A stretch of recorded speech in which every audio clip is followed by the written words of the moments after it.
Many Greek Jews were in Auschwitz II Birkenau between 1943 and 1944 and suffered greatly as subjects of medical experiments. The Jews of Greece were known for their assistance to other Jews in distress in Auschwitz, giving out food and easy working conditions.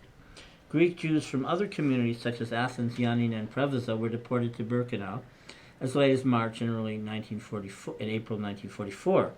Most of the Greek Jewish experiment victims died soon after their operations, without leaving a trace of their names, their lives, or their horrific stories. Greek doctors arriving in Birkenau were selected for gassing immediately and never had the chance to work and survive.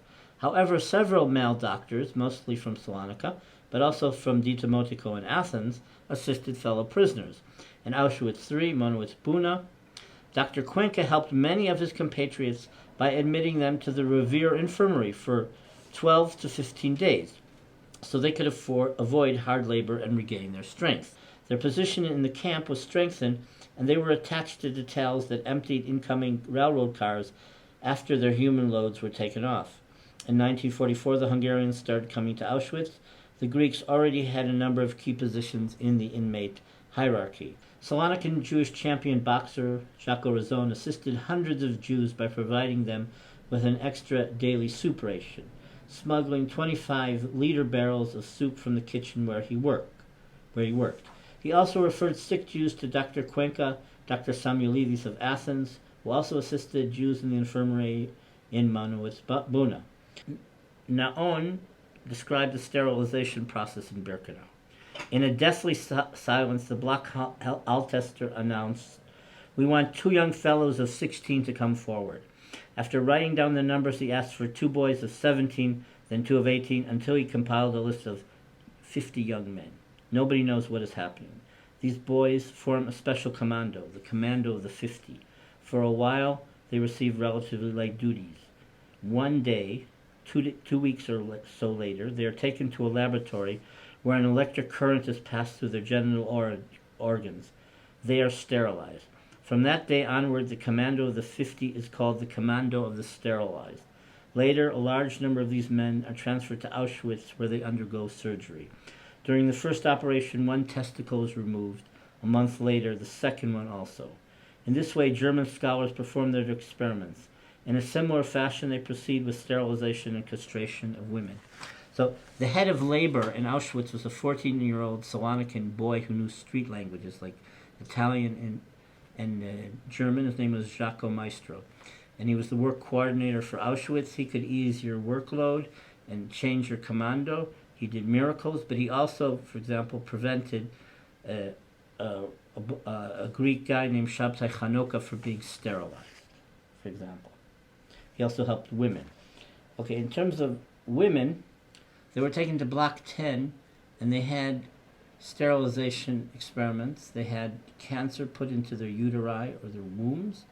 They took pregnant women. They did these experiments. They took women who were younger, who'd never given birth, and of course, afterward, those that survived, most of them weren't able to bear children. But there was one miracle named Eliza Baruch.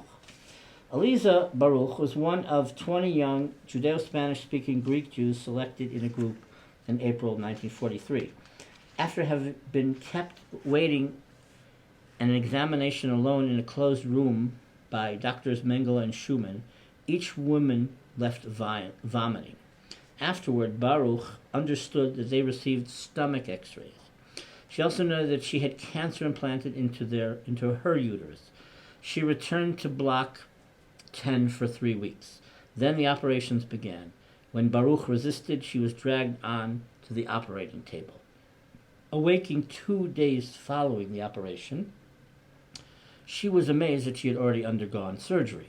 Dr. Samuel, a Jewish-German prisoner, doctor deported from Belgium, had tried to help her, and it later transpired caused no damage to her reproductive organs when he operated on her.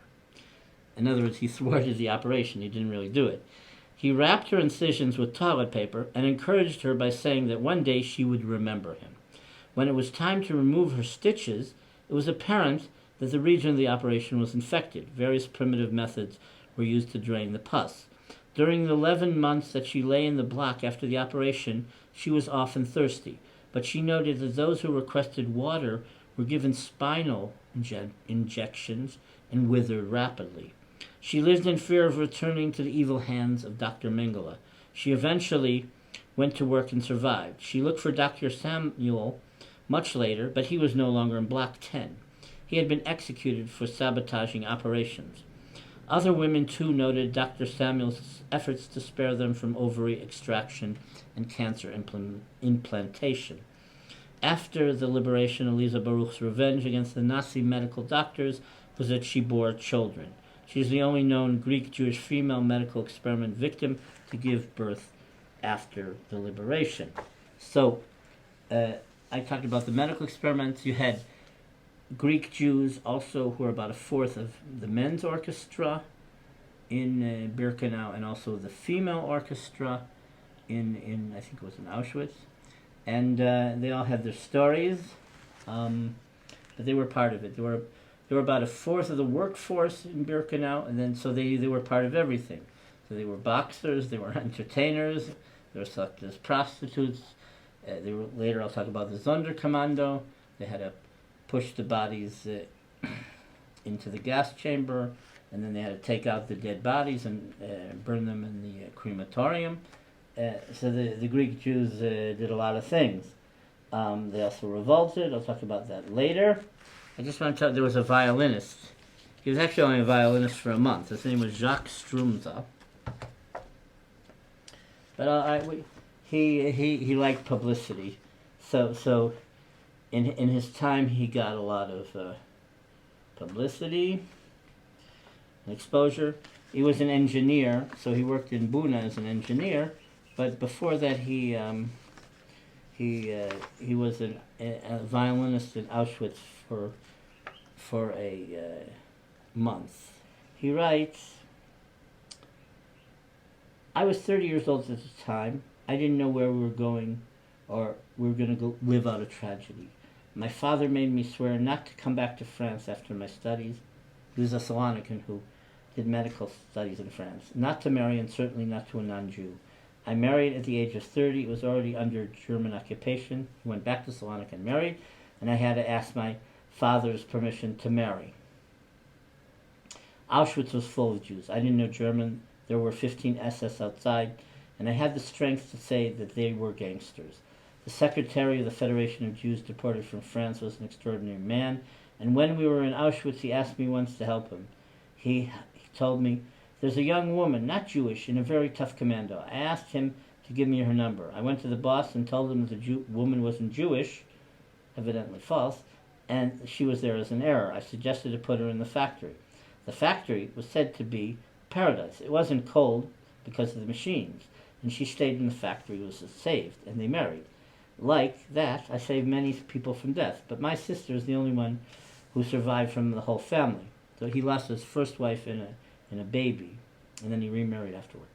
Once I played violin in Auschwitz. Our numbers were called by the SS in Polish, and whoever didn't understand received blows. So we quickly understood. After getting our numbers, we went to the block. They said, 'Pay attention to your number. If you disappear, they'll batter you to death.' We had wooden bunk beds in 3 tiers. I took my brother, and we took the second tier, but the block commandant called us. The first question he asked was, 'Are there any prisoners who can play violin?' Everyone looked at me because I was well known in the community, but I asked them to be quiet. I told them I was an engineer, that's all. The commandant repeated his question, and at that moment the people pushed me forward, and I said, 'Yes, I play the violin.' But because I didn't say anything at the beginning, he thought I was a saboteur, and he gave me 5 baton blows. I found the courage to tell them that if he beat me, he wouldn't hear my violin.